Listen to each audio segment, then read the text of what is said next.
조상훈 김용민의 주간 브리핑. 여러분 안녕하십니까, 조상훈입니다. 3월 17일 화요일 아침입니다. 오늘자 주요 조간신문의 일면 헤드라인부터 짚어보겠습니다. 네, 중국이 우리나라의 사드 배치에 대해서 우려를 나타냈죠. 이 기사를 일면 톱으로 다룬 신문들이 오늘 많이 있습니다. 조선일보부터 짚어보겠습니다. 중국, 한국 사드 배치 우려 공개적 압박, 이런 제목이고요. 우리나라를 방문 중인 류젠차오 외교부 차관보, 외교부 부장조리인데 우리 직급으로 따지면 차관보급에 해당이 된다고 합니다. 어제 우리 정부 당국자와 만났는데 중국의 생각을 중시해달라 이렇게 주문을 했고요. 이에 대해서 우리 외교부는 우리가 판단해 결정하겠다 이렇게 답변을 했습니다. 여러 신문들이 이 부분을 좀 주목하고 있는 것 같습니다. 이런 대화들은 통상적으로 언론에 공개를 안 하는데 중국 이 외교부 차관보 이 부장조리가 언론에 공개를 했다는 얘기죠. 우리가 한국 정부 외교 당국자 만나서 이런 얘기 했다라고 공개적으로 얘기를 한 건데 조선일보도 그 부분에 초점을 맞춘 것 같습니다. 공개적인 압박을 했다 이렇게 제목을 뽑았습니다. 중앙일보 보겠습니다. 사드 중국의 우려 중시해달라. 말씀드린 우리나라 방문 중인 류젠차오 외교부 차관보의 워딩을 그대로 제목으로 뽑았습니다. 사드의 한국 배치에 대해서 공식적으로 반대 입장을 밝힌 것이다. 중앙일보는 그렇게 분석하고 있고요. 아시아 인프라 투자은행이죠. AIIB 이 가입도 중국이 우리나라에 다시 한번 요청을 했다고 합니다. 우리 정부의 입장은 국익을 종합적으로 고려해서 결정하겠다. 이렇게 신중한 태도라고 하는데요. 지난해 7월 방한한 시진핑 중국 국가주석이 박근혜 대통령을 만나서 사드의 한반도 배치 문제를 처음 언급했고요. 또 올 2월에는 창완 취한 중국 국방부 장관이죠. 우리나라로 치면 국방부 장관입니다. 이 사람이 또 사드 문제를 얘기했고 또 어제 중국 외교부 고위 당국자가 다시 사드에 반대한다는 발언을 반복했다라고 중앙일보는 소개하고 있습니다. 동아일보 보겠습니다. 중국 사드 우려 압박 수위 높여 이런 제목이고요. 차관보 협의뒤에 한국 언론에 공개를 했다. 말씀드린 대로 이제 언론에 공개적으로 얘기를 했는데 이게 공개적인 압박이다. 조선일보도 그 부분 초점 맞췄다고 말씀드렸죠. 또 AIIB 창설 멤버 돼달라는 요청도 다시 한번 했다고 동아일보도 기사에서 쓰고 있습니다. 우리나라 정부는 사드는 의제 아니었다 이런 입장이었지만 어쨌든 중국 측에서 이 얘기를 꺼냈고요. 거기에 대해서 우리 정부의 입장도 나왔기 때문에 이게 동아일보 제목처럼 우리 정부가 선을 그었다라고 보기에는 어려운 것 같습니다. 네, 국민일보 보겠습니다. 역시 한국 사드 배치 중국은 공개적으로 반대했다. 이 기사를 일면 톱기사로 실었습니다. 국민일보 일면 지면에서 눈에 띄는 기사가 하나 있어서 더 소개해드리겠습니다. 김준기 동부회장이 수백억 횡령 의혹이 있다. 이 기사를 국민일보가 비중 있게 일면에서 다루고 있습니다. 비자금을 조성해서 자녀에 전달했다고 하고요. 검찰이 조만간 관련자를 소환할 거라고 하는데요. 사정 이 칼바람이 포스코에 이어서 동부로 옮겨가고 있다. 국민일보가 오늘 단독으로 보도한 것 같습니다. 한겨레 신문 보겠습니다. 한겨레 신문은 어제에 이어서 교육과 관련된 얘기를 다시 일면 톱으로 실었습니다. 네, 오늘 제목은 이렇습니다. 교육과정 너무 자주 바뀌어서 최소 5년 이상은 건드리지 말자 이런 얘기입니다. 교육과정 다들 아시겠지만 우리 아이 학교 갈 때쯤이면 또 교육과정이 어떻게 바뀌어 있을까? 입시제도는 어떻게 바뀌었을까? 걱정하시는 분들이 많은데요. 한겨레도 그 부분을 지적한 것 같습니다. 설문조사를 실시했는데 응답자의 77.6%가 교육 혼란 커 개선해야 된다. 너무 자주 바뀌는 이 교육과정 개선해야 된다. 이 얘기고요. 전문가들 얘기로는 한 번 개정에 5년 이상은 필요하다. 이런 얘기를 했습니다. 경향신문 보겠습니다. 최저임금 얘기를 다뤘습니다. 최저임금은 생명줄이다. 이런 문패 제목이 있고요. 미국 경제 석학들의 얘기를 실었는데 시카고대 부수 경영대학원이 2013년 2월 노벨 경제학 수상자들을 포함해서 미국 주요 대학의 경제학자 38명을 상대로 패널 조사를 진행한 결과를 실었습니다. 최저임금 인상 필요하다 이런 의견이 압도적으로 높다 이런 얘기입니다. 38명 대상으로 조사해서 질문을 던졌다고 합니다. 미국 연방 최저임금 9달러 인상이 바람직한 정책이 될 것인가 라고 물었는데 긍정이 47%, 부정이 11%. 이 격차가 좀 크기 때문에 미국 경제 석학들은 최저임금 인상이 필요하다는데 압도적으로 찬성하고 있다. 경향신문이 오늘 일면 톱으로 다룬 기사 내용입니다. 한국일보 보겠습니다. 볼리비아 동강 개발 퇴출 수무라는 제목으로 일면에 헤드라인을 뽑았는데요. 이명박 정부 시절에 한국이 확보한 최대 동강으로 소개가 됐던 볼리비아 코로코로 구리광산에서 우리 측 컨소시엄이 사실상 쫓겨나는 수모를 당했다. 그 이유를 따져보니까 광물공사가 기존 투자금과 계약 불이행 패널 등으로 1,000만 달러가 넘는 손실을 입게 됐다고 합니다. 결국은 110억 원 손실 보고 퇴출당한다는 건데요. 자원외교 또 한 번 망신당했다는 게 한국일보의 진단입니다. 이 문제도 검찰에서 수사를 할 수 있는 사안인지는 지켜봐야 될 것 같습니다. 세계일보는 MB정부 실세와 친분이 있는 정동아 씨, 이 사람이 전 포스코 건설 부회장이라고 합니다. 이번 주 내에 소환한다. 이 기사를 일면 톱으로 실었습니다. 검찰이 포스코 비리 수사, 비자금 묵인 의혹을 조사 중인데 이런 의혹도 제기했다고 합니다. 베트남에서 100억 원 정도 비자금을 조성한 걸로 돼 있는데 알고 보니까 인도네시아에서도 한 100억 원 이상의 비자금을 조성한 의혹이 있다. 이 보도는 MBC가 했는데 세계일보도 인용해서 오늘자 일면에 다루고 있습니다. 네, 마지막으로 서울신문 보겠습니다. 네, 공정위의 기업 봐주기 막아섰다. 누가 막았느냐? 검찰이 막았다고 합니다. 새만금 입찰 담합 의혹이 있는 SK건설. 당초 공정거래위원회는 이 SK건설에 과징금만 부과하고 검찰에 고발을 하지 않았는데 검찰이 고발해야 되는 거 아니냐라고 한마디로 공정위에 고발 요청해달라 이렇게 제안을 했다고 합니다. 요청을 했다는 얘기인데요. 공정위 기업 봐주기를 검찰이 막아섰다고 서울신문은 오늘 일면 톱으로 다루고 있습니다. 주요 신문의 일면 헤드라인 살펴봤고요. 일면에 배치된 사진들 어떤 것인지 딱 보니까 박근혜 대통령 부산 간 사진이 좀 많이 실려 있는 것 같은데 김효진 PD와 함께 짚어보겠습니다. 안녕하십니까? 네, 안녕하세요. 김효진입니다. 말씀하신 대로 오늘자 일면 톱 사진 기사들은 대체로 한 두세 가지로 간추려집니다. 그래서 한 세 꼭지 정도만 소개시켜드리면은 다 정리가 될 것 같습니다. 자, 서울신문 일면 사진 기사 먼저 좀 보겠습니다. 박근혜 대통령이 어제 부산 해운대구 센텀 그린타워에서 열린 부산 창조경제혁신센터 이런 곳이 있었네요. 개소식에 참석한 뒤에 영화인 멘토링 현장을 참관하고 있는 그런 모습입니다. 젊은 영화인과의 대화라는 그런 제목의 사진 기사인데요. 박근혜 대통령이 소파에 앉아있고 그 주변에 젊은이들이 나란히 앉아있는데 이 사람들이 젊은 영화인들인가 봅니다. 지금 부산시가요. 영화 다이빙벨 예전에 개최 논란 등등을 단초로 해가지고 부산국제영화제 운영기구를 탈탈 털면서 문제 제기를 하고 걸고 넘어지고 있지 않습니까? 예. 이런 문제를 조금 해결하는데 또 골몰하면 어떨까?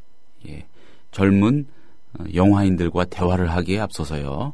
그런 생각을 이 사진 기사 보면서 해봤습니다. 다수의 신문이 이 장면, 비슷한 장면 싣고 있고요.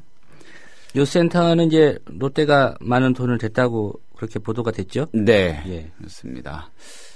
자, 한국일보 일면 사진으로 가보겠습니다. 이 사진도 조금 다른 앵글로 많은 신문에서 실었는데 류첸차오 중국 외교부 부장 조리, 우리 직함으로 차관보급이죠. 이 사람이 어제 서울 외교부 청사에서 이경수 외교부 차관보와 만나서 심각한 표정으로 한중 외교 현안을 논의하고 있는 모습입니다. 진짜 심각한 표정이네요. 예. 자, 바로 옆에 다른 사진이 나란히 실렸는데 같은 날 방한한 이 데니얼 러셀 미국 국무부 동아시아 태평양 담당 차관보, 예, 인천국제공항을 출발하는 차량에서 깊은 생각에 골똘히 잠겨있는 그런 모습이 사진에 포착이 됐고 한국일보가 게재했네요. 예, 두 개를 이제 같이 나란히 놓는 어떤 편집의 그런 기술을 발휘했는데 네. 제목이 이렇습니다. 예, 류젠차오 부장조리 같은 경우 두고 보겠다는 예. 두고 보겠다는 중국이고요. 차 안에 있는 이제 러셀 차관보는 지켜보고 있는 미, 예. 지켜보고 있다는 미국. 예. 우리나라를 두고 보겠다, 우리나라를 지켜보고 있다 이런 얘기죠 한마디로. 중국을 지켜볼 수도 있지 않을까요? 아니 두고 보겠다는 중. 두고 네. 보겠다는 중 우리나라를 그렇죠. 예. 중국 입장에서는 예. 미국도 뭐 당신들이 중국하고 무슨 얘기하는지 예. 사드에 대해서 입장 취하는지 지켜보고 있는 거고요. 그렇습니다. 자, 마지막으로 한 꼭지만 더 전해드리겠습니다. 경향신문 일면으로 가보지요. 낮 기온이 올 들어 가장 높게 오르면서 따뜻한 봄 날씨를 보였습니다. 어제 낮에 그랬죠. 굉장히 따뜻했는데 오늘도 따뜻하다고 합니다. 기온은 더 오르는 것 같던데 어제는 그나마 아침에는 조금 쌀쌀한 기온이 있었는데 오늘은 아침에도 푸근하더라고요. 어제 서울 송파구청 직원들이요.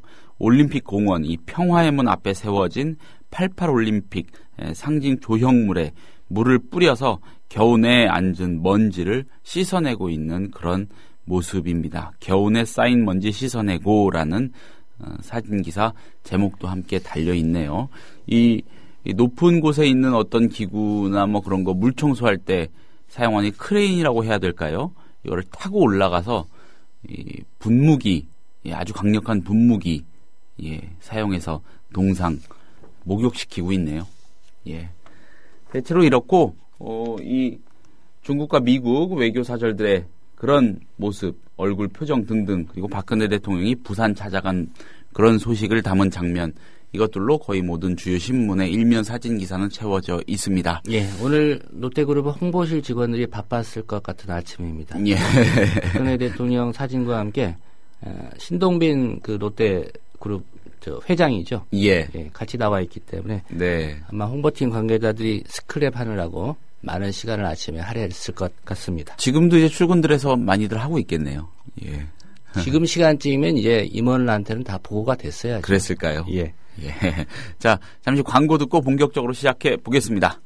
자동 잠김 방지 안전고리 빗장쇠. 발로만 하는 도어 스토퍼. 발로만. 쉽게 열리는 현관문 안전고리는 가라.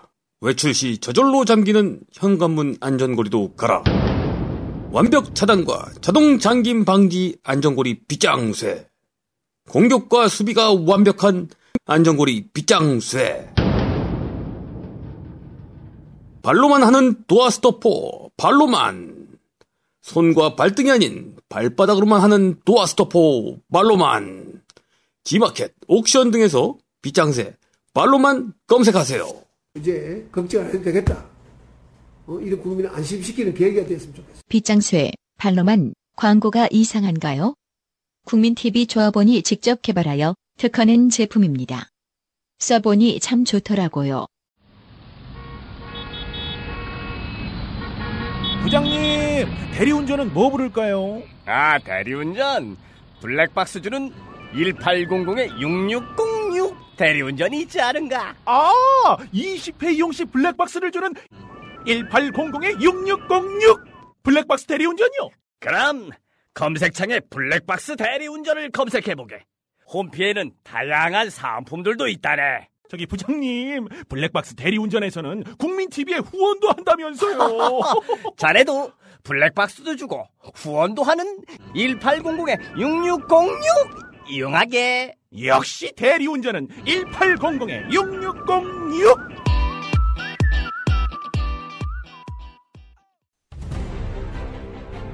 요즘 새롭게 생활환경 질환에서 침대 세균 먼지 위험성이 높아진다고 합니다. 만성 폐질환, 천식은 8배 높아지고 폐암은 담배보다 무려 39배나 더 높아진다고 합니다. 나도 그래서 요즘 몸이 그런가? 선배님, 피톤치드 캡슐 톡톡 한번 써보세요. 베개, 이불, 침대 커버에 뿌리는데 무방부제, 무독성이라 안심도 되고 침대 세균먼지 99.9% 제거도 하고 진먼지 진드기는 98% 기피 효과가 있더라고요.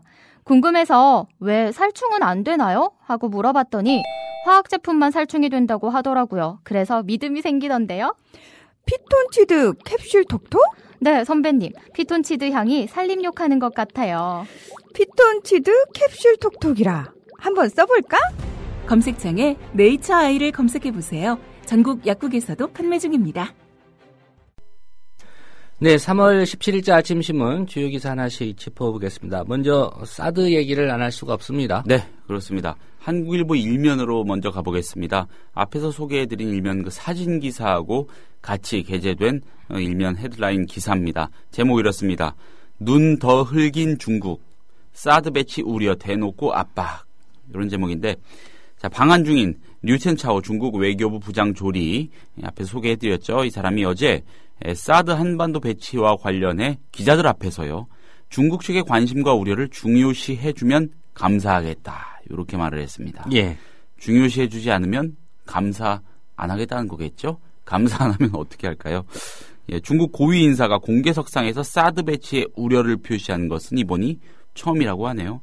자, 류 부장조리는 이날 외교부 청사에서 이경수 우리 외교부 차관보와 한중 차관보 협의를 가진 뒤에 기자들과 만나서 사드의 어떤 부분이 중국의 국가이익을 침해하는 것인가 라는 질문에 미국과 한국이 사드 문제에 대해 타당한 결정을 내리길 바란다면서 이렇게 말을 했습니다. 자, 중국은 그동안 공개적으로는 특정 국가들의 미사일 방어 시스템 설치가 지역의 전략적 안정과 상호 신뢰에 좋지 않다고 생각한다, 신중하게 처리됐으면 한다 등의 완곡한 반대 입장만을 밝힌 바 있죠.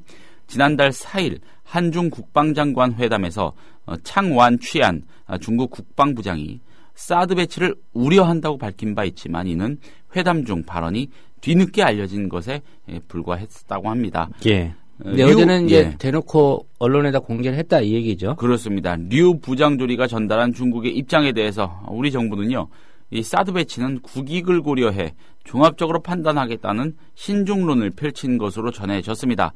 외교부 당국자가 한국일보 기자에게 사드 배치와 관련해서 미국 측의 요청도 없었고 협의도 없었고 결정된 바도 없다는 게 우리 정부 입장이고 이를 포함해 우리 입장을 중국 측에 전달했다, 이렇게 밝혔다고 합니다. 예, 새누리당 지도부의 요청은 있었다 이 얘기는 안 한 거예요, 그렇죠?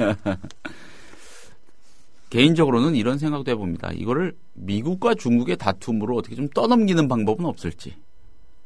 근데 우리 영토에 무기 체계가 배치되는 문제이기 때문에 예. 또 그렇게 하면 이제 주권의 어떤 문제로 가기 때문에 결정은 우리가 해야죠. 최종 결정은. 그렇죠. 예. 예. 우리나라의 무기 체계가 배치되는 문제를 미중 당신들이 협의해서 결론 내달라라고 하는 건 우리가 스스로 주권 국가임을 좀 포기하는 그런 상황이 되기 때문에 국민 정서상으로도 맞지 않고요. 새우등 터질까 하는 우려 때문에 그랬고 어떻게든 조금 면피해야 되는 시국이 아닌가라는 생각도 들어서 그런 말씀을 드려봤는데 예. 어느 쪽으로 결정이 나든 일정한 피해, 타격은 감수해야겠죠. 당연히. 그렇죠. 예. 결국 선택의 기로에 놓인 건데 조금이라도 더 어떤 게 국가의 이익이 되느냐 이 문제인데 그걸 판단하는 게 지금 상황에서 쉽지 않다는 게 이제 고민이죠. 네. 자, 관련해서 한겨레 3면으로 가보겠습니다. 흥미로운 지점을 한겨레가 짚었는데 유승민 사드 도입 풀무질 왜? 라는 제목의 기사입니다. 새누리당 원내대표죠.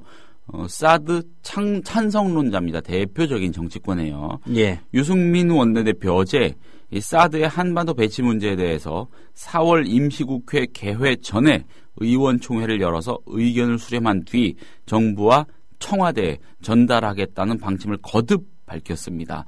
그 전날 당정청 정책조정협의회에서 청와대가 사드 논의를 배제하고요. 당 내에서도 사드를 의총에서 다루는 건 부적절하다는 의견이 적지 않았음에도 불구하고 유승민 원내대표는 사드 공론화 소신을 굽히지 않고 있다는 겁니다. 자, 국회 국방위원회에서 6년을 활동한 유승민 원내대표는요. 이 원내대표가 되기 전인 지난해 11월 3일 국회 대정부질문에서 이미 사드 도입을 강하게 요구한 바가 있습니다. 예. 유승민 원내대표는 당시에 북한 핵미사일로부터 국민의 생명을 지키고 영토를 보호하기 위해 사드 요격 미사일이 하루속히 도입돼야 한다고 주장을 했죠. 그는 이 사드는 국민의 생명을 지키는 데 필요해서 도입하는 것이지 중국의 군사적 위협을 가할 의도가 없다고 중국에 당당하게 얘기해야 한다. 한반도에 사드를 조속히 우리 예산으로 3개 포대를 구입해야 한다는 게 당시 대정부 질문의 결론이었습니다. 우리 예산으로, 예. 지금 이 예산, 그러니까 돈을 누구 돈으로 드린다면 만약에 드리느냐. 이것도 굉장한 쟁점인데 유승민 원내대표는 아주 구체적으로 우리가 직접 사야 된다. 예, 일부에서는 뭐 우리 돈 드릴 필요 없이 미국이 갖다 배치하는 거니까 예. 뭐 부담 없다 이런 예. 얘기도 하지만 또 네. 그건 아니다라는 또 반론도 만만치 않기 때문에요. 그렇습니다. 어쨌든 유승민 새누리당 원내대표는 우리 예산으로 직접 구입하자 이 네. 얘기죠. 네. 자, 유승민 원내대표의 한 측근은요. 한겨레 기자에게 유 원내대표는 정부가 수년째 사드 문제의 결론을 내리지 못하고 주변국 눈치만 보는 상황에서 여당이 팔짱 끼고 있어서는 안 된다는 소신이 강하다. 이렇게 말을 했다고 합니다. 예. 예. 북한의 핵미사일로부터 국민의 생명을 지키자. 네. 예. 북한이 과연 핵미사일을 사용할까요? 있다고 한다면? 뭐 그것도 의심이 되고 예. 어제 모 방송의 그 관련 전문가들 토론을 좀 보니까요. 이 명중률 있지 않습니까? 그걸 두고서도 논란이 굉장하더라고요. 뭐 사실 개발 과정에서는 여러 차례 실패를 했습니다. 예. 그래서 미국 국내에서도 예산만 잡아먹는 사업 아니냐 이랬던 건데 그래서 어느 정도 뭐 명중률이나 적중률이 높아졌는지 모르겠지만은 어쨌든 지금 괌이나 일본에는 배치가 돼 있고요. 예. 이제 사거리 때문에 우리나라에 배치해야 우리나라에 떨어지는 특히 이제 평택 같은 데는 이제 미군 기지가 있으니까요. 그렇죠. 그 방어할 수 있다. 그런 얘기인데요. 중국이 우려하는 건 이제 레이더죠, 레이더. 예. 감시망에 들어가 버리는 그렇죠. 거니까. 예. 예. 어느 전문가는 명중률이 뭐 90% 운운하기도 하는데 그거는 그 만든 회사 로키드 마틴이 하는 얘기다. 그걸 다 믿을 수 없다 이런 얘기도 하더라고요. 예. 예. 자, 화제를 좀 바꿔가지고 정치 얘기 좀 해보겠습니다. 중앙일보 6면으로 좀 가보죠. 유승민 새누리당 원내대표 그리고 원혜영 새정치연합 공천혁신추진단장 그리고 정의당의 심상정 원내대표 중앙일보가 이렇게 세 사람을 모아놓고 한국 정치 현안에 대한 이런저런 얘기를 나눴네요. 예. 그러니까 일종의 세 사람의 좌담 내지는 방담 형태의 그런 기사입니다. 예, 두 당은 원내대표가 나왔는데 새정치민주연합은 원내대표가 아니군요. 네, 그렇습니다. 예, 중진이라는 데 의미를 부여해가지고 중앙일보가 모시는 거 아닌가 싶은데 뭐 몇 가지 대목만 좀 소개를 해보겠습니다. 다 소개할 건 아니고요. 자, 심상정 원내대표가 이 좌담에서 이런 얘기했네요. 대통령 탄핵처럼 김대중, 노무현 정부로의 교체에 대한 보수 세력의 불관용 책임이 크다. 이명박 정부 땐 야당이 노선이나 정책 경쟁으로 끌고 가지 못하고 경멸과 야유를 하면서 공적인 토론 과정을 거치지 못했다. 예, 현 시점 우리나라 정치 구도의 문제점을 나름대로 분석하는 그런 말이었습니다. 예.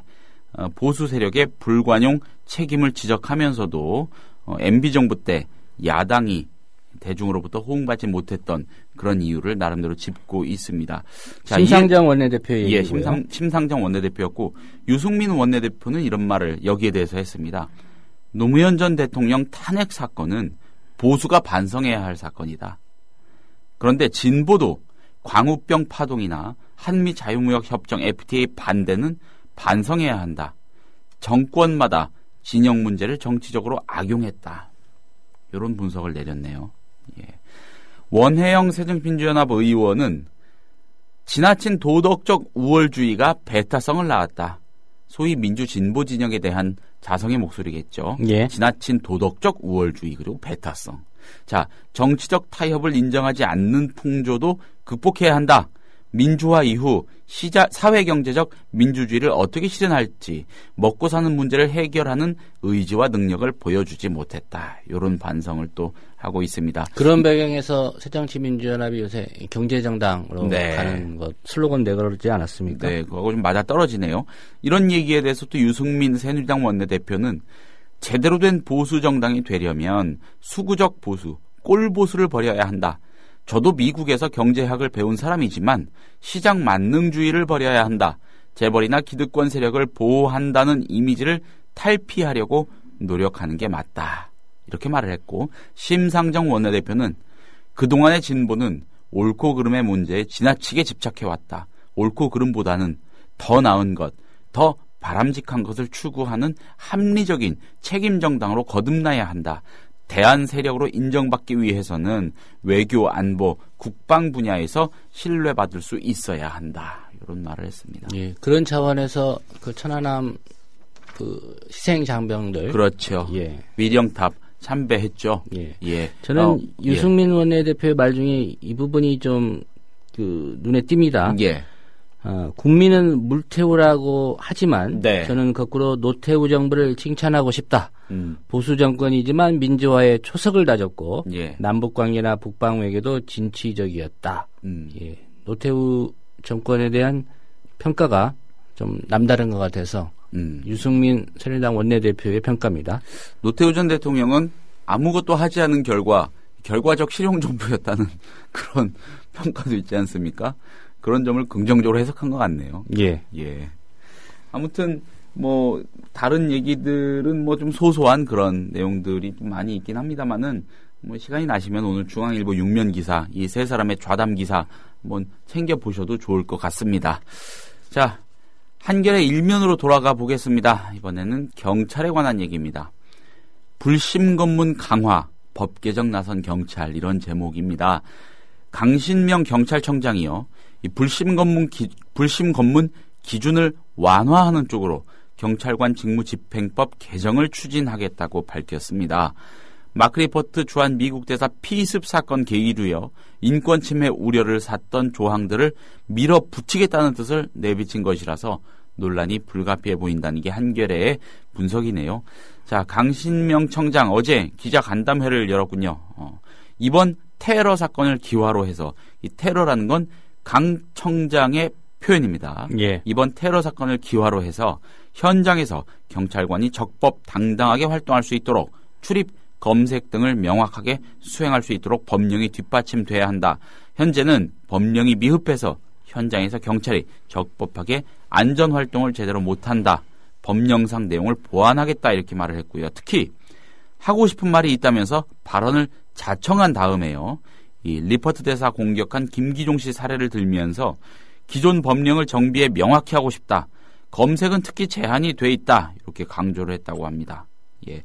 현행 경찰관 직무집행법에는요, 수상한 행동 등을 보이는 사람은 소지품 검사를 할 수 있게 돼 있지만 강 청장은 이런 조건마저 완화해야 한다는 뜻을 밝힌 것이다. 이런 얘기죠. 자, 다산인권센터의 박진 활동가는요, 현행 법령으로도 충분히 경찰력을 사용할 수 있다. 경찰의 경호 실패를 오히려 경찰관 직무집행법의 포괄적 기준을 손보는 계기로 삼는 것은 집회, 시위 현장에서 자유를 침해하는 문제로 이어질 가능성이 높다. 이렇게 우려를 했네요. 예. 예. 경찰청장이 이제 법 개정을 추진한다는데, 예. 정치권에서 또 어떻게 판단할지는 두고 봐야 되는 거고요. 네. 조금씩 더 경찰 국가화되는 그런 느낌? 예. 지울 수가 없습니다. 자, 한국일보 2면으로 가보겠습니다. 화제를 또 살짝 바꿉니다. 경제 이야기인데 제목이 이렇습니다. 임금 인상 거부 이어 재계, 채용마저 2년 연속 줄인다. 라는 제목입니다. 정부의 임금 인상 요구를 반대했던 재계가 아주 대놓고 반대했죠. 예. 반대했던 재계가 신규 채용마저 2년 연속 줄인다고 합니다. 더 이상 고용이 이루어지지 않는 고용 절벽 현상이 가시화되고 있다는 뜻이겠죠. 자, 전국경제인연합회, 흔히 전경련이라고 하죠. 어제 이 금융그룹을 제외한 자선 상위 30대 그룹을 대상으로 올해 투자 고용 계획을 조사한 결과 신규 채용 규모가 지난해보다 6.3% 줄어든 12만 1,801명에 머물 것이라고 발표를 했습니다. 지난해 30대 그룹의 신규 채용 규모는 전년 대비 10% 감소했었다고 합니다. 따라서 2년 연속 채용이 줄어드는 셈이라는 것이죠. 예. 전경련의 조사 결과 올해 신규 채용 규모가 지난해보다 증가하는 그룹은 7곳에 불과했고요. 감소하는 그룹은 19곳에 이른다고 합니다. 지난해 수준을 유지하는 그룹은 4곳이고요. 자, 전경련은 특히 대내외 경제 환경이 좋지 않은 상황에서 내년부터 60세까지 정년 연장이 본격 적용될 경우 신규 채용이 줄어드는 고용 절벽 현상이 수년간 지속할 우려가 있다. 이렇게 어두운 전망도 내놨네요. 자, 송원근 전경련 경제본부장은요. 정년 연장에 따른 신규 채용 여력 감소와 통상임금 확대에 따른 인건비 상승 등이 채용 감소에 큰 영향을 준 것이다. 이렇게 말을 했는데 정년 연장 이거 되돌리고 통상임금 확대 이거 어떻게 좀 제동을 걸어달라 이런 뜻일까요? 예. 예. 이것 때문에 채용을 못할 것 같다.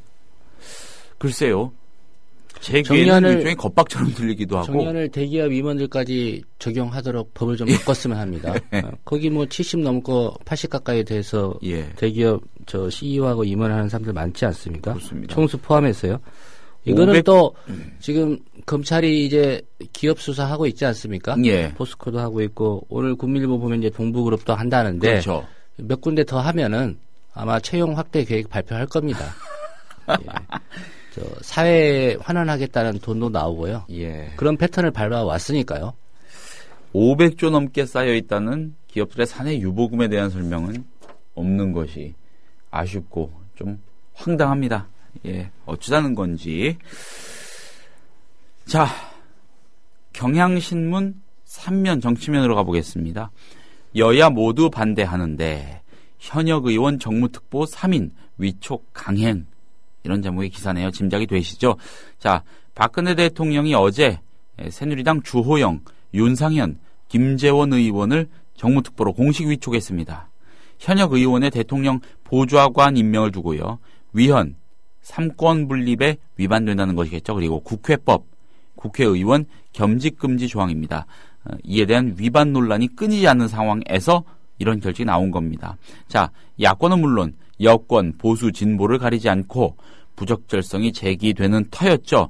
더구나 정무특보 선임의 부정적인 여야 대표와의 3자 회동을 하루 앞두고서 오늘이죠. 강행한 것입니다. 이 때문에 박근혜 대통령이 지난 연말 비선 국정 개입 의혹 등으로 촉발된 정권의 위기 국면에서 탈출 조짐이 보이자 불통, 외고집으로 회귀하는 거 아니냐 이런 비판이 나온다고 경에 짚고 있는데 뭐 일종의 경향의 비판일 수도 있겠죠. 자, 현역 의원 정무특보 선임에 반대했던 새누리당 지도부는요. 불쾌감을 표시했다고 합니다. 김무성 대표는 기자들에게 그것에 대해서 이야기하지 않겠다 이렇게 말을 했고요. 헌법기관인 현직 의원이 대통령 정무특보를 하는 것은 문제라고 반대했던 유승민 원내대표도 그 문제에 대해서는 이미 얘기했기 때문에 더 이상 거론하지 않겠다 이렇게 불만을 드러냈다고 하네요. 그 문제 나 얘기하기 싫다. 할 말 없다. 말 안 하겠다. 이렇게 말하는 거는 유감의 표현, 불쾌감의 표현으로 해석이 많이 되곤 하죠. 그런 차원에서 이들의 말에 의미 부여를 한 것 같고 새정치민주연합 유승희 최고위원은요. 이 최고위원회의에서 입법권에 대한 예의가 아니다.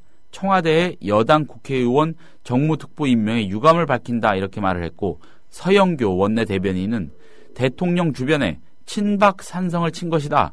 국회와 소통하겠다는 뜻인지 아니면 국회를 감시하고 관리하겠다는 뜻인지 명확히 해야 한다. 이렇게 비판을 했다고 하네요. 예. 예. 근데 당사자들이요. 네. 정무특보로 위촉된 사람들 예. 거부할 만도 한데 왜 하겠습니까? 내년 이득이 있으니까 내년 총선에 이력에 한 줄 들어가지 않겠습니까? 예. 이거 빼놓을 사람 없다고 봅니다. 일종의 커리어 관리. 그렇죠. 예. 또 한 가지 제가 어제 다른 방송에서 사견임을 전제로 한번 했던 얘기인데요. 주호영 의원 판사 출신이죠. 김재원 의원 검사 출신입니다. 이 특보 위촉 강행이요. 법원과 검찰이라는 그 중요한 공직사회에 일정한 메시지를 던지는 효과가 있지 않을까라는 추측도 해볼 수 있을 것 같습니다. 뭐 개인적인 추측입니다만 아무튼 그렇습니다. 자, 정치 얘기 조금 더 해보겠습니다. 한국일보 사면으로 넘어갑니다. 국정원 불미스러운 과거와 절연. 예. 이병호 국정원장 후보자의 워딩을 제목으로 뽑았습니다. 이 사람에 대한 청문회가 어제 열렸죠. 예. 국정원 점진적 개혁의 방점, 과거 기고문은 사과 이런 부제가 붙은 단락이 있는데 무슨 내용이냐면 자, 이병호 후보자는요. 국정원의 대선 개입 의혹 사건에 대해서는 대체로 문제점을 시인했다고 합니다. 그는 이 인사말을 통해서 국정원의 정치 개입은 국정원을 망치는 길이다. 국정원은 불미스러운 과거와 절연할 것이다. 이렇게 밝혔다고 하네요. 이어서 국정원 스스로 반복되는 정치 논란에서 벗어나 새로운 국정원을 만들려는 열망에 차 있다면서 국정원의 개혁은 중단 없이 추진돼야 한다. 이렇게 말을 했습니다. 예, 셀프 개혁. 셀프 개혁이죠. 예, 열망에 차 있다고 합니다. 열망에 차 있는 국정원 직원들의 표정은 어떨지 굉장히 궁금하고요. 자, 야당은 이병호 후보자의 이념적 편향성을 집중 성토했습니다. 그러자 이 후보자는 2009년 한 언론 기고에서 용산 참사를 폭동에 비유한 데 대해 어휘가 부적절했고 그 용어 때문에 상처받으신 분이 있다면 죄송스럽게 생각한다. 이렇게 일단 사과를 했군요. 그러면서 그 글은 아무리 아픈 사연이어도 합법적 테두리 안에서 해야 한다는 당위성을 지적한 것이다. 이렇게 해명을 했다고 합니다. 자, 이 후보자는 그런데 기고문에서 햇볕 정책은 북을 돕는 이적 행위라는 식으로 주장했던 일도 있죠. 이 문제도 어제 청문회에서 지적이 많이 됐습니다. 이에 대해서 그렇게 표현한 기억이 전혀 없다는 말로 비껴갔다고 하네요. 이병호 후보자는 그러면서 햇볕 정책은 한반도 평화를 위해 새롭고 훌륭한 구상이며 언젠가 북한이 진정성 있게 나오면 그 정책으로 돌아가야 한다. 단지 햇볕 정책의 추진 과정에서 북한이 이를 악용하지 않았나 하는 부분은 아쉽다. 이렇게 말을 했습니다. 예. 이 5.16 쿠데타, 이게 쿠데타냐 혁명이네 하는 문제도 청문회에서 논란이 된 모양입니다.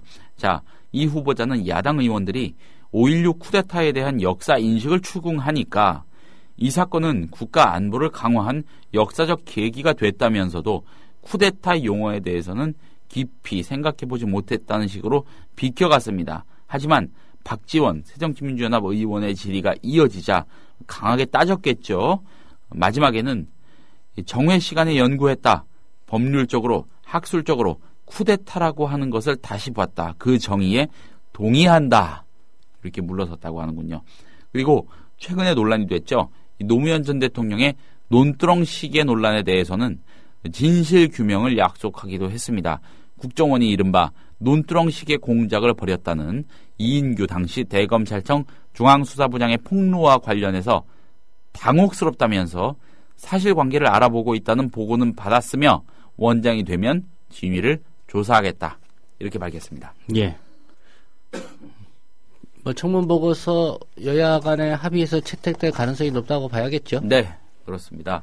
뭐 그래도 예상보다 몇몇 대목에 대해서는 굉장히 전향적으로 입장을 좀 물렸네요. 예. 진정성 있는 대답이었는지는 모르겠습니다만.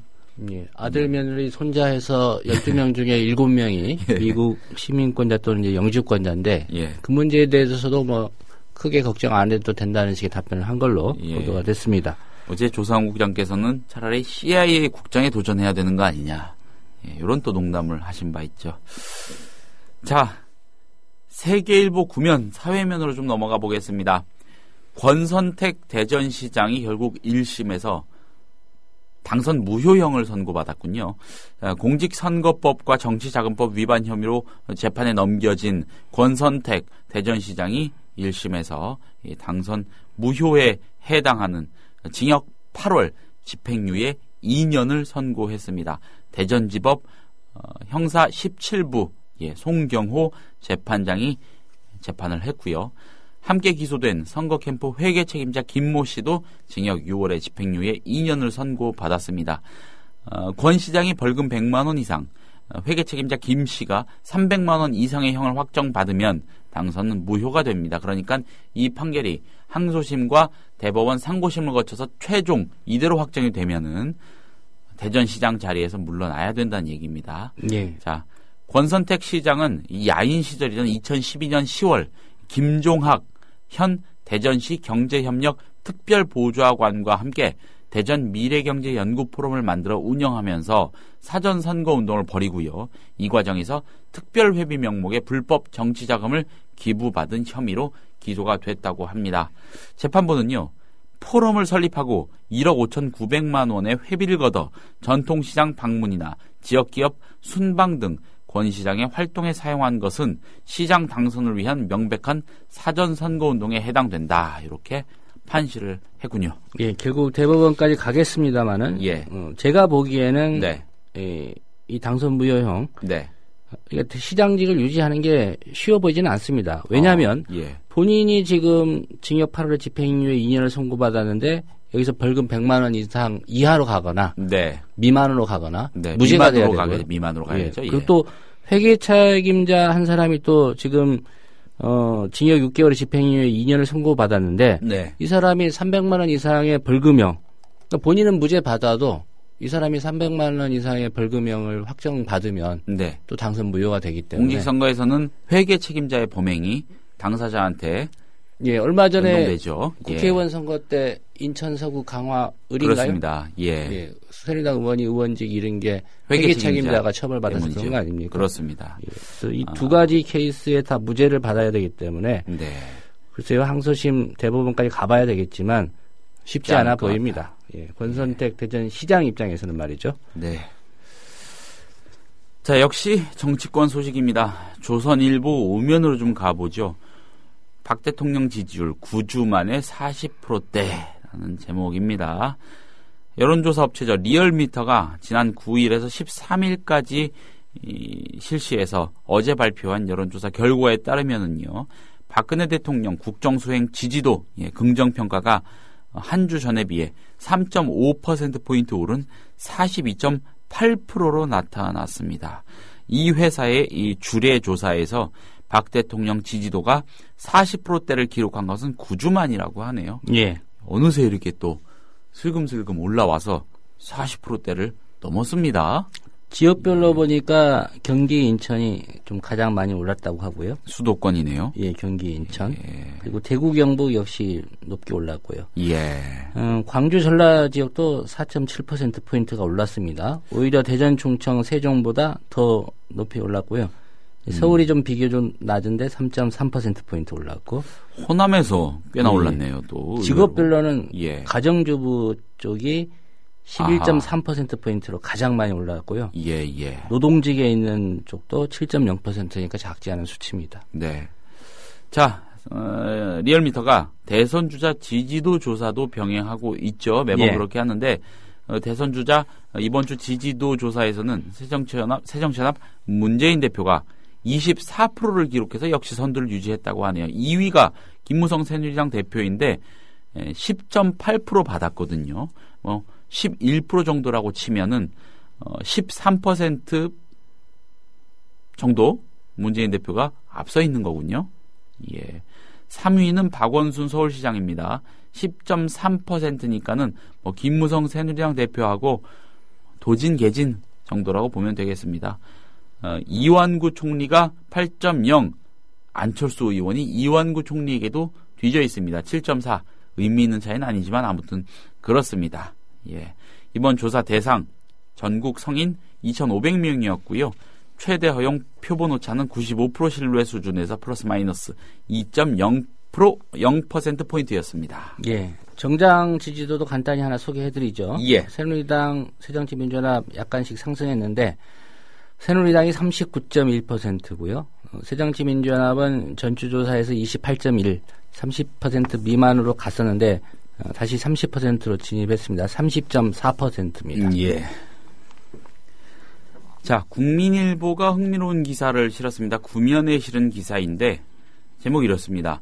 국어사전엔 없는 종북, 리퍼트 피스빌 15,758회 트윗. 예. 트위터 분석 업체 톱시라는 곳이 있다고 하는군요. 이 업체에 따르면은 지난 5일 트위터 공간에서 종북이란 단어가 포함된 트윗이 총 15,758회 발생했다고 합니다. 그 전날에 5배 수준으로 갑자기 늘었다고 하는데 예. 왜 그런가 하니 지난 5일은 김기종 씨가 리퍼트 대사를 습격한 날입니다. 이 사건을 계기로 사이버 공간에서 종북이라는 말이 폭발적으로 사용된 것이라는 분석이죠. 뭐 납득할 만합니다. 자, 종북은 지난 12일까지 하루 트윗 1만 회 수준을 유지하고 있다고 합니다. 예. 이 트위터 공간에서 15,000회 넘게 언급되는 말은 그리 많지 않다고 하네요. 포털 사이트 검색 순위에서 상위권을 단골로 차지하는 날씨가 꽃샘추위 여파를 겪던 지난 12일 17,001회 트윗을 기록했는데 이 단어조차 지난 1개월 사이 15,000회를 넘긴 건 이날 한 번뿐이었다고 합니다. 대한민국조차도 매일 7,500회 수준에 그친다고 하니까 물론 일시적입니다만 종북이 15,000건 넘게 검색되고 그랬다는 거, 이 트윗되고 그랬다는 거예요. 이 표현이. 예, 순수한 SNS 이용자들만 한 거겠지요. 아, 그렇죠. 예, 과거가 있기 때문에 의심을 해볼 수밖에 없는데, 예, 그렇게 봐야겠지요. 의심을 말씀을 하시니까 의심이 갑자기 확 되는데 상당하니 불순 트윗도 꽤 있을 걸로 저는 퍼뜩 추측이 되는데요. 아무튼 그렇습니다. 자, 종북이란 말은요, 이렇게 우리 삶에 깊숙이 개입돼서 통용이 되고 있습니다. 그런데 종북은 엄연히 표준어가 아니죠. 예, 국립국어원은 종북의 표준어 지위를 인정하지 않는 이유를 이렇게 들고 있습니다. 정치적 태생. 예, 국립국어원 관계자를 국민일보가 취재했네요. 정치적 입장을 가진 이들이 반대되는 특정 집단을 지칭할 때 쓰이는 상황이다. 단순히 한자 뜻풀이를 할 것이 아니라 쓰임새가 잘 고정화됐는지 관찰을 더 해야 한다. 이렇게 설명을 했다고 합니다. 정치 사회적 맥락도 고려를 해야 된다. 이런 말이겠죠. 예. 종북이라는 표현 진보지응에서 먼저 나왔죠. 옛 그 진보신당의 조승수 의원이 이 표현을 국회 정론관 브리핑에서였던가요? 아마 처음 쓴 것으로 이렇게 알려져 있습니다. 뭐 누가 원조냐 이걸 따지자면 한도 끝도 없겠지만은 역설적으로도 역설적이라기보다는 아이러니하다고 봐야겠군요. 진보 진영에서 종북이라는 표현이 먼저 등장했다는 이런 사실은 여러 가지를 의미하는 것 같습니다. 그 전에는 뭐 친북 정도로 이렇게 쓰였었죠. 네. 표준어 아니랍니다. 종북. 자, 경향신문 14면 사회면으로 좀 가보죠. 삼성물산 사찰 사과 전무 보직 해임이라는 제목의 기사입니다. 삼성물산이 이 주주총회가 열린 지난 13일 소음 피해 민원인을 사찰한 데 대해 공식 사과하고요. 사찰 책임자로 지목된 박모 전무 이 사람을 보직 해임 조치했습니다. 최치훈 삼성물산 사장은 어제 이 건설부문 블로그에 올린 사과문에서요. 저희 임직원들이 주주총회 준비 과정에서 민원인의 동향을 감시하는 매우 잘못된 행동을 했다 이렇게 밝혔고요. 도저히 있을 수 없고 있어서는 안 될 일이라고 규정을 했다고 합니다. 최 사장은 또 무엇보다 민원인 당사자분께 진심으로 사죄의 말씀을 드린다면서 저희 회사 일로 무리를 빚고 심려를 끼친 데 대해 깊이 반성하고 사과드린다 이렇게 밝혔습니다. 이어서 저희는 바로 사실관계 파악에 나서 이 사건의 책임자인 주택본부장 앞서 말씀드린 박모 전무죠. 이 사람을 보직해임 조치했다. 앞으로 철저히 진상을 확인해 책임 있는 조치를 취하겠다 이렇게 밝히기도 했다고 합니다. 예, 보직해임이라고 하면은 이제 회사는 그대로 다니지만 예. 전무직 유지하지만 주택본부장만 그만뒀다는 얘기죠. 그러면은 대기 발령 상태나 이런 거하고는 다른 겁니까? 그렇죠. 보직해임, 주택본부장 자리에서 물러났다는 거죠. 다른 자리로 가면 뭐 그만인 그럴 수도 건가요? 있겠고요. 예. 흔히들 나오는 표현인데요. 네. 도저히 있을 수 없는 일이 발생했다. 네. 있을 수 있으니까 발생했겠죠. 말도 안 되는 얘기고요. 비문입니까, 일종의? 그렇죠. 발생한 일을 있을 수 없는 일이라고 하면 안 되죠. 해서는 안 될 일. 해서는 안 될 일. 그 정도는 됐지, 뭐, 있을 수 없는 일이 있다는 건 자기 책임을 면피하는 그런 수사라고 봅니다. 예. 자, 진정성 없는 걸로 판단하면 해야겠습니까? 사과의 문장에 비문을 집어넣고. 아무튼 그렇습니다. 자, 역시 사회 이슈입니다. 경향신문 14면으로 가보죠. 청년 착취 고발, 미용노조 떴다라는 제목이네요. 자, 지난 4일 페이스북에 미용업 종사자들을 위한 페이지 미용노조가 생겼다고 합니다. 이름은 노동조합이지만 사무실도 노조원도 없습니다. 이 페이지를 만든 K씨는 베일에 가려져 있다고 하고요. 지난해 11월 출범한 패션노조도 그랬죠. 배트맨 D라는 익명 아이디를 쓰는 대표가 SNS와 이메일로 제보를 받고 사람을 모았습니다. 패션노조는 디자이너 채용 시 신체 사이즈 평가, 월 10만 원, 견습생 열정페이 등 패션업계의 노동 실태를 고발해 반향을 일으킨 바 있습니다. 자, 대기업 정규직 중심의 노동운동이 비정규직, 초단기 노동자, 청년층을 품지 못하면서 특정 세대와 직종을 겨냥한 틈새 노조가 잇따라 생기고 있다는 겁니다. 이 말은 경향신문의 조어로 보입니다. 틈새 노조. 예. 알바연대, 청년유니온이 전체 노동 내 청년 세대에 주목했다면 패션노조, 미용노조는 청년 세대의 특정 직종을 파고드는 것이겠죠. 양대노총 주축의 기존 노동운동이 사업장, 대면 접촉, 노사 교섭 중심이라면 틈새 노조는 온라인 네트워크, 각종 폭로와 퍼포먼스, 실태조사, 발랄한 아이디어가 특징이라고 합니다. 패션 노조는 정장에 선글라스 끼고 기자회견 열었죠. 또 악덕업주를 꼽아 청년 착취 대상을 수여하기도 했습니다. 디자이너 이상봉 씨가 수상자로 선정되기도 했었죠. 미용노조는 페이스북에서요. 기술을 가르친다며 열정페이를 요구하고 청년의 희생을 당연시하는 착취를 끊어야 한다면서 종일 서서 중화 도구로 고생한 대가를 받을 수 있길 바란다. 이렇게 밝혔다고 하네요. 이 K씨 경향신문과의 통화에서 이 바닥은 원래 이래요라며 어쩔 수 없이 납득하는 후배들과 너흰 많이 좋아진 거야. 우린 더 힘들었어라는 사장 사이에서 도저히 참고 있을 수 없다. 이렇게 말을 했다고 합니다. 예. 모르긴 해도 용감하고 진취적인 청년인 것 같습니다. 예. 지금은 페이스북이라는 SNS 공간을 통해서 활동을 시작한 것 같은데 앞으로 오프라인으로도 좀 활동이 확장돼서 유의미한 목소리를 많이 내면 좋을 것 같습니다. 자, 조선일보 8면으로 좀 가보겠습니다. 제목이 이렇습니다. 대학생 6만 명 30% 고리더체 평균 1,500만 원 빚 떠안고 사회로라는 제목입니다. 예. 왠지 제목이 굉장히 따뜻한 기사일 것 같아가지고 골라서 한번 쭉 읽어봤는데 한번 들어보시죠. 자, 부산에 사는 대학생 권모 씨는 기숙사비 때문에 2년 전 부산은행에서 연 10% 금리로 300만 원을 대출받았고 매달 2만 5천 원씩 이자를 냈다고 합니다. 이 권 씨는 대출 만기가 다가오자 마음이 급해져 저축은행에서 연 29%, 무려 29%로 300만 원을 대출받아 은행 대출을 갚았다. 이렇게 말을 했네요. 예, 이런 식으로 빚더미에 앉은 이 대학생, 부산에 사는 대학생 권모 씨의 사례를 소개하고 있는데 조선일보는 그 이유를 어디서 꼽고 있느냐. 이게 중요합니다.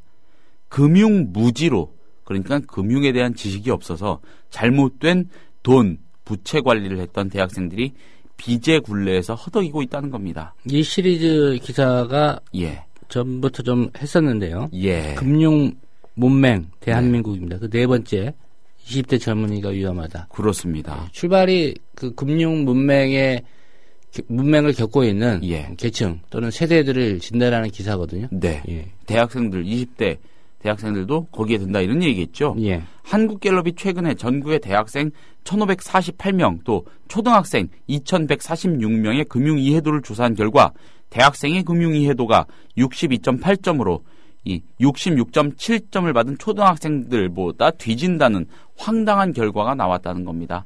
이런 상태이기 때문에 현재 국내 일부 대학생이 한국장학재단의 학자금 대출, 저축은행, 대부업체 대학생 대출을 통해 갚지 못한 연체금만 2,283억 원에 이른다는 것이죠.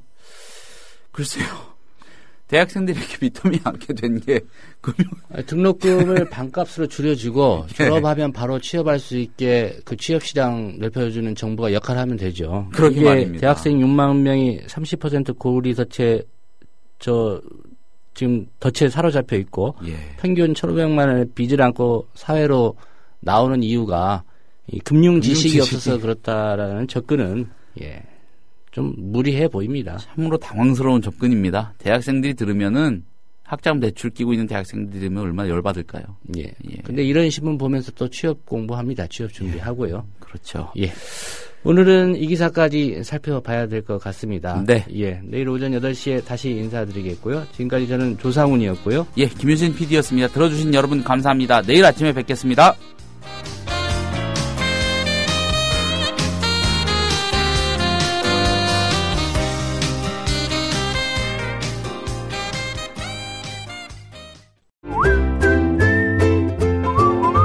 국민라디오 팟캐스트 응원하는 가장 쉬운 방법 아시나요?